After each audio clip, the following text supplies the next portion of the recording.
શિક્ષકોનો માર કેટલો ખાધો છે? શિક્ષકોનો માર તો બહુ ખાધો, હજી યાદ આવે છે. હજી હું કદાચ સ્કૂલના દિવસો યાદ કરું ને તો મને અહીંયા ધ્રુજાટી આવે. ત્યારે પણ સગાઈ થઈ ગઈ હતી હા અને હમણાં સગાઈ થઈ. હા પાછી એ થઈ. બંને છોકરીઓ એક જ છે? ના એક નથી, ગમતી છોકરી સાથે થઈ હતી? કેટલા વર્ષ થયા હતા સગાઈને? 7 વર્ષ. 7 વર્ષમાં તો એવું કહેવાય કે પ્રેમ ઘણો બધો વધી ગયો હોય જ્યારે 7 હા. વર્ષ સગાઈ રહી હોય. વધી જાય પણ ખરેખર કહું તો મારે નહોતો વીતો. પ્રેમ તમારા ફેમિલી સાથે નહીં, છોકરી સાથે કરવાનો હતો. હા. છોકરી ગમતી હતી? છોકરી ગમતી હતી એવું કંઈ નહોતું, અત્યારે પણ ગમે છે. શેને મહત્વ આપો છો, દેખાવ કે સ્વભાવ? સ્વભાવ તમારી સાઈડથી કેટલા પ્રયત્ન હતા અને કેવા કેવા પ્રયત્ન હતા એ સગાઈ બચાવવા માટેના? બહુ બધા. વાંધો અને- છોકરીમાં હતો કે છોકરીના ફેમિલીમાં? તમને એની પર ટ્રસ્ટ હતો? મને બહુ હતો. તમે જે રીતે સોશિયલ મીડિયામાં આગળ વધવા માંગતા હતા એ રીતે જો એ છોકરી આગળ વધવા માંગતી હોત તો ભરત આહિર એમનો સાથ આપત?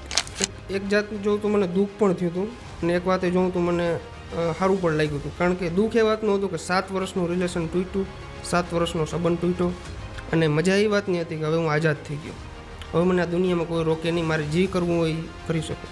ફૂલ સપોર્ટમાં છે, મારા ફેમિલીના લીધે જ મારું હાલે છે, બાકી હું એકદમ ઝીરો માણસ છું. મને હીરો જ મારા ફેમિલી બનાવ્યું. હવે જ્યારે ફાઇનલી તમારી ફરી એકવાર સગાઈ થઈ છે એવું આપણે કહી શકીએ, હા જ્યારે એક જ દિવસમાં તમારી થવાવાળી પત્ની હા. જેમની સાથે સગાઈ થઈ છે એમના 50K ફોલોવર એક જ દિવસમાં થઈ ગયા, એટલે ચોક્કસથી એટલે હવે લોકો ભરત આહિરને એમની વાઈફ સાથે જોશે. હા જોશે ટૂંક જ સમયની અંદર. લવ મેરેજ છે કે અરેન્જ મેરેજ? મિક્સિંગ. આમ ઓળખતા તો વર્ષ દિવસથી હા. ઓળખતા હતા એવું નહોતું, પણ ટૂંકમાં આમ ફિલિંગ અમને 3 મહિના પછી જાગી, 3 મહિનાથી જાગી છે. પેલી જે 7 વર્ષમાં ફિલિંગ નહોતી આવી એ અહીંયા 3 મહિનામાં આવી ગઈ.